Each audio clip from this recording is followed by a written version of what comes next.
Olá, boa tarde. Bom dia ainda. Meu nome é Rayane, eu sou brasileira, sou de Recife, e essa é a minha primeira apresentação num congresso. Como sempre, os iniciantes não têm muita sorte, e aí deu problema na minha apresentação visual. Então, eu vou trazer para vocês mais uma conversa informal sobre os resultados de um trabalho que eu estou fazendo para a disciplina de mestrado. Eu faço mestrado em Direitos Fundamentais na Universidade de Lisboa, clássica, e esse trabalho é uma construção, na verdade, ele ainda não está terminado, de uma das disciplinas de História das Ideias Políticas, que eu estou cursando agora. E o que foi um verdadeiro desafio para mim, porque eu estou mais habituada a fazer pesquisas contemporâneas e essa disciplina me exigiu a ir trabalhar com arquivo e estudos que remontam para antes do século XX, que para mim é tudo muito novo. Então, foi e está sendo um desafio construir uma história de um recorte de gênero que eu fiz no meu mestrado a partir de um referencial mais antigo. Então, o objetivo principal do meu trabalho, né, como a doutora ali apresentou, é estudar o ingresso da mulher brasileira na imprensa, se vindo realmente como uma célula embrionária, é uma coisa muito incipiente ainda, no século XIX, da participação dela na vida pública, ou seja, essa transição do espaço privado para debates mais públicos e mais políticos. Então, eu fiz a análise de um jornal, que é um jornal chamado Jornal das Senhoras, que veiculou no Rio de Janeiro como plataforma das ideias femininas no século XIX. Deixa eu passar. Só um instante.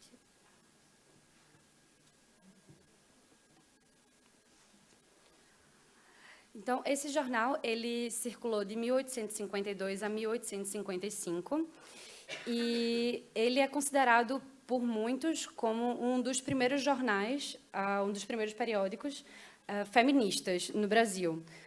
Tem pessoas que discordam disso, porque houveram outros jornais, outros periódicos e revistas onde mulheres escreveram, mas não existia exatamente um conteúdo político nesses escritos.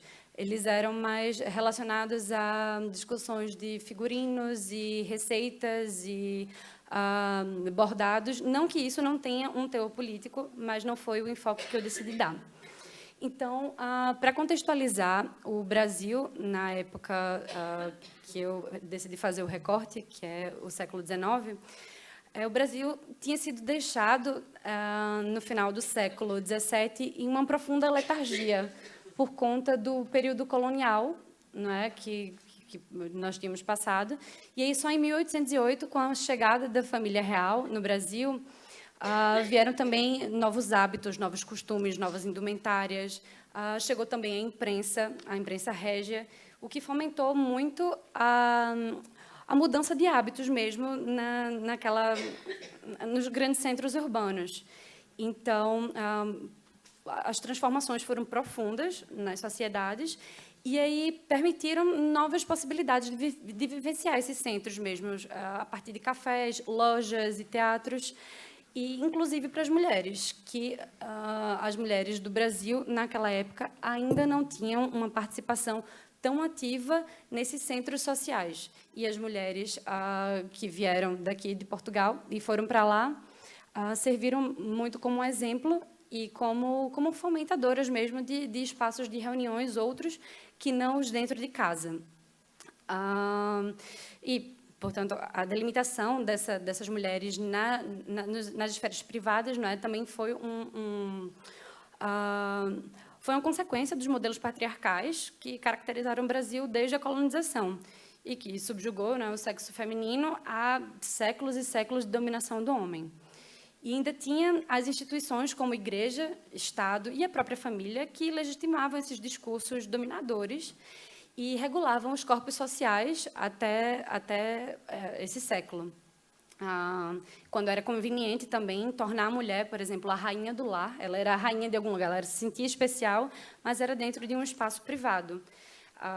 com também a supervalorização ou então romantização da maternidade, que a mulher poderia exercer autoridade desde que fosse com seus filhos e dentro da casa, enquanto os espaços públicos e as decisões e as discussões políticas eram exercidas, e ainda são, infelizmente, pelo sexo masculino. Mas é importante também, que eu não mencionei no começo, dizer sobre quais mulheres o meu estudo trata, não é? Porque essas mudanças profundas advindas da família real no Brasil não abrangeu a todas as mulheres, não chegou a todas as mulheres. Eram principalmente as mulheres de elite. Então, as mulheres negras e pobres e escravas, elas não participaram do meu recorte e nem desse incentivo, desse fomento à participação na vida pública. Era um recorte muito específico. Então, foi nesse contexto mesmo de efervescência na sociedade brasileira que as mulheres, não só as mulheres, mas todo mundo começou a consumir mais mídia de jornais, de revistas e de periódicos, que fomentou ainda mais a propagação da imprensa e era de onde chegavam as informações sobre figurinos novos e sobre os costumes mesmo que as mulheres brasileiras almejavam seguir. E as mais privilegiadas, não é, no caso dessa classe de elite, as mulheres brancas e da elite, elas já tinham leitura, a sua grande maioria tinha acesso à leitura, tinham aprendido a ler, e aprender a escrever era um percentual ainda menor, mas que foi crescendo essa vontade, até porque elas eram incentivadas a escrever poemas e cartas para os seus pretendentes.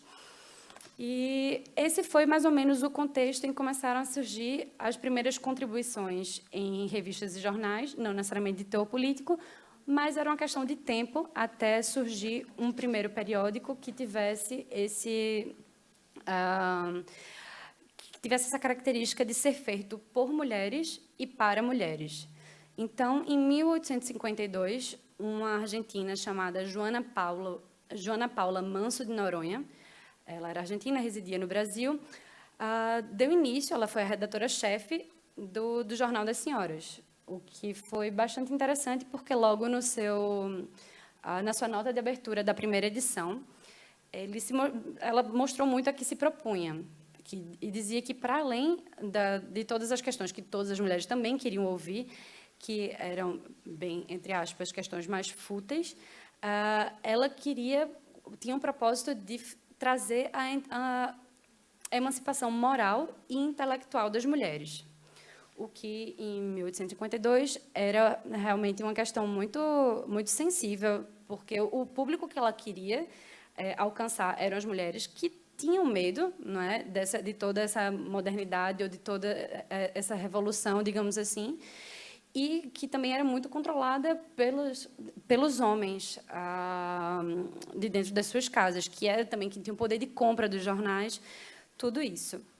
E eu trouxe aqui alguns trechos que eu acho que eu não vou conseguir compartilhar com vocês, mas que, no final das contas, esse jornal ele teve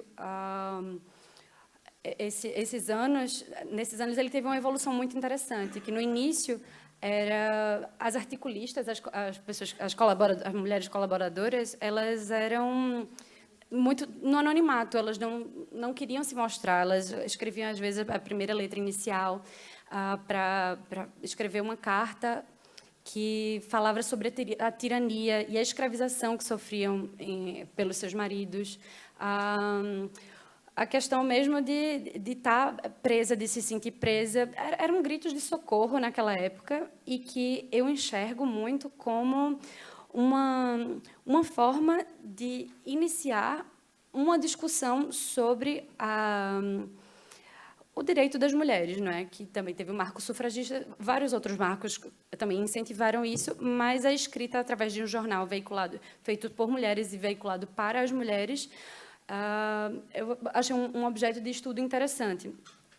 Então, só para encerrar, que eu sei que todo mundo já está cansado, eu estou num estágio de verificação da consistência mesmo e da publicização que isso teve na época em que foi veiculado. Não é? A tiragem do jornal, que eu ainda não consegui exatamente achar, mas consegui encontrar relatos nos anais de assembleias do Senado, por exemplo, que era 100% de homens, falando do incômodo que esses jornais traziam. E isso, para mim, é muito interessante, né? Porque se naquela época elas conseguiram incomodar senadores importantes e políticos, com certeza teve alguma questão aí que fez essas mulheres continuar e chegarmos ainda onde estamos hoje, sabendo que ainda temos um caminho muito, muito longo a seguir. E é mais ou menos isso. Obrigada.